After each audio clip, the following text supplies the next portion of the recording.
ყველაფერი კარგად არის. მადლობა პირველ რიგში ამ ხელა გამოხმაურებისთვის. არაფერი შეშინებული ცხადია არ ვარ. იქნებ გაასწოროს ნუცამ გამოსახულება. აი ესე შეგიძლია ჩაგვერთო, ესე იყავი, რო გვითხრა, აბა რა ხდება ახლა შენს თავს? აი ეს არის ქართული ოცნების სახე. აი ესე ებძვიან ახლა ადამიანებს. ანუ ამაზე მეტი არ შეუძლიათ რა. ვინ იყვნენ, რამდენი იყვნენ, რა ხდებოდა დეტალები როგორ? ისიც რამდენიმე დღეა უკვე შეიძლება კვირაც არის, ანუ სადარბაზოზე ხვდებიან ადამიანები, ანუ ვიცი ზუსტად ვიცი სადარბაზოში მე რო ამოვდივარ ისინიც ამოდიან. გუშინაც ასე იყო, ნიღბიანი ღამის პირველ საათზე დავბრუნდი ჩემ მეგობართან ერთად სახლში და სადარბაზოსთან დამხვდა შენიღბული ახალგაზრდა კაცი, რომელიც მე ლიფტში შევედი და ის ფეხით ავიდა კიბეზე და აინახასად შევედი კარი რომელი კარი იყო ჩემი, მე უკან ჩავიდა, მე გავყევი ჩემ მეგობართან ერთად, მაგრამ ნუ გაიქცა და რაღაც სიბნელეში შევიდა და ხა იქ ვეღარ შევყევი. მაინც, რა ვიცი. და დღეს აი ზუსტად იგივენაირად მე, ჩემ მეგობარი ქეთი ჯანანაშვილი და ჩემ ბიძაშვილი სალომე სარიშვილი ლიფტი გაჩერდა ჩემ სართულზე და რომ უნდა გამოსულიყავით ლიფტის ღიობში, ძველი ლიფტია ეს.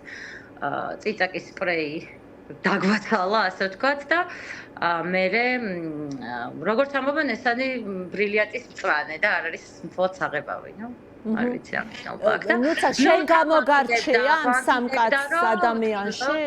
შენ ვართ ნაცებია ესე მოგხსენიებდა და ამიტომ ეს დავიცა. შენ გამოგარჩია ამ სამ ადამიანში? მიზან მიმართულად. იქ ვერავის ვერ გამოვარჩევ, ჩვენ სამივე პროტესტის მონაწილეები ვართ, მე ქეთიც და სალომეც, ჩემი თანამებრძოლები და ოჯახის წევრების გარდა თანამებრძოლები არიან. ხო და იქ ვერავის ვერ გამოვარჩევდა, იმიტომ რომ ლიფტის კაბინაში სამივე ვიყავით.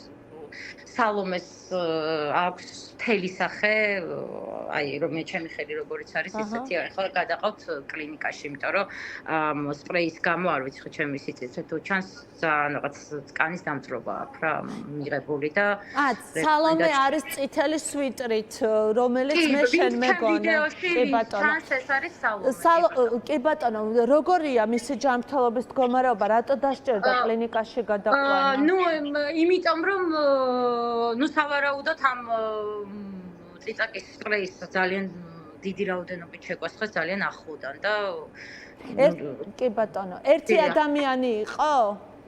კი, ერთი ადამიანი იყო ახალგაზრდა კაცი. ნიღბით იყო თუ შეგიძლია? ვერაფერი ვერ დავინახე, ვერაფერი, უბრალოდ ხმაზე რადგან გვაგინებდა, ხმაზე მივხვდი რომ ბიჭია, თორე ვერაფერი როგორც კი ლიფტი გაჩერდა, ეგრევე მომენტალურად დაიწყო წიწაკის სპრეის შემოსხმა.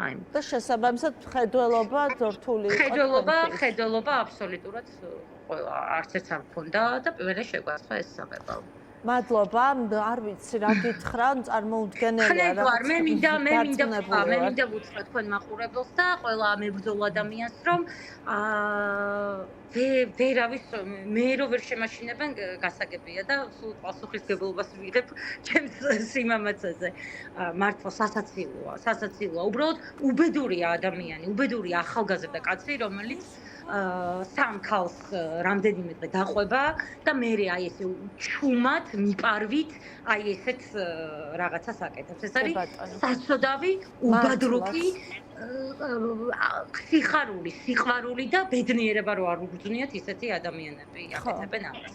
ამიტომ მე ხა ყოველთვის ამას ვამბობ, რომ დამიჭირეს მაშინაც ამას ვამბობდი და ნებისმიერ დარბევის დროსაც ამას ვამბობდი და ახლაც ამას ვეთქვი, რომ მე ვერასდროს ვერ ვიქნები მსხვერპლის როლში, იმიტომ რომ შეუძლებელია ადამიანი რომელსაც ჯერ მარტო აი ესეთი თანამებრძოლები ყავს ახლა რა ხდება ჩემს სახლში და ჩემს სახლს გარეთ მადლობა შეუძლება იყოს ხო მადლობა პირიქით მადლობა აუცილებლად ამ ბრილიანტის წვანა როდის იყო ახლა მებრძოლ ადამიანებს აშენებდა მადლობა